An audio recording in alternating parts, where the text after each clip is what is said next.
Job 40. I read from the Institute for Scripture Research, the ISR, because it takes a direct translation from Hebrew to English, Greek to English, and Aramaic to English. Yah is the Elohim of the heavens and the earth, the first and the last and the only, and he's an extremely jealous El. He's so jealous that he doesn't even want the names of idols or mighty ones to come to our lips, and the letter J is about 600 years old, while the son of Elohim, Yehoshua, died on a stake for the sins of all of humanity over 2,000 years ago. In a direct translation from Hebrew to English, Yehoshua is Joshua, and I strongly believe that the son of Elohim's name, Yehoshua, means YahWeh is salvation, and there was no letter J in the Hebrew, Greek, or Aramaic texts because the letter J is about 600 years old, and Yah is short for Yahweh, Yahweh, Yod-He, Vav-He. There's no difference. It's like saying Dan, Daniel, Daniel with an E. What does make a difference is...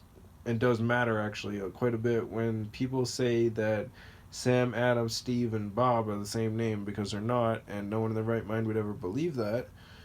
And only crazy people believe that a hammer can make its creator do anything.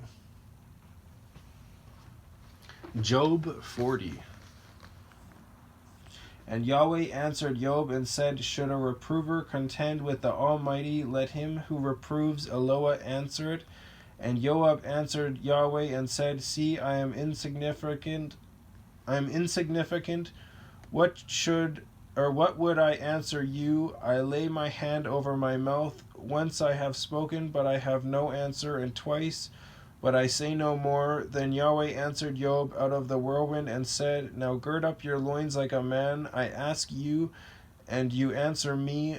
Would you also set aside my judgment? Would you pronounce me wrong, and you be declared righteous? Or do you have an arm like El, or do you thunder like a voice, with a voice like his? Deck yourself, please, with excellency and grandeur, grandeur, and put on esteem and splendor. Scatter abroad the rage of your wrath, and look on everyone who is proud and bring him low. Look on everyone who is proud, humble him, and tread down the wrongdoers in their place. Hide them in the dust together, bind their faces in obscurity. Then even I would confess to you that your own right hand does save you. See now, Behemoth, B-E-H-E with a half a check mark, M-O-T-H, which I made along with you. He eats grass like an ox. See now, his strength is in his loins, and his power is in his stomach muscles.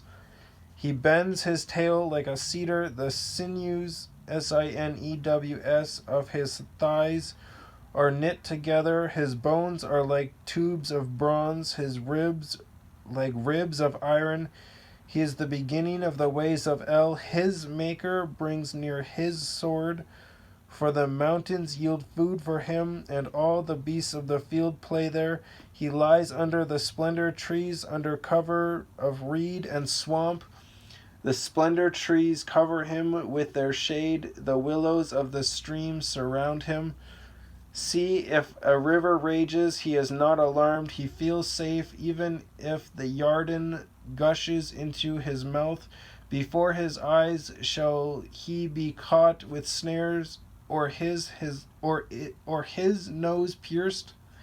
Yarden is Y-A-R-D-E with a half a check mark, and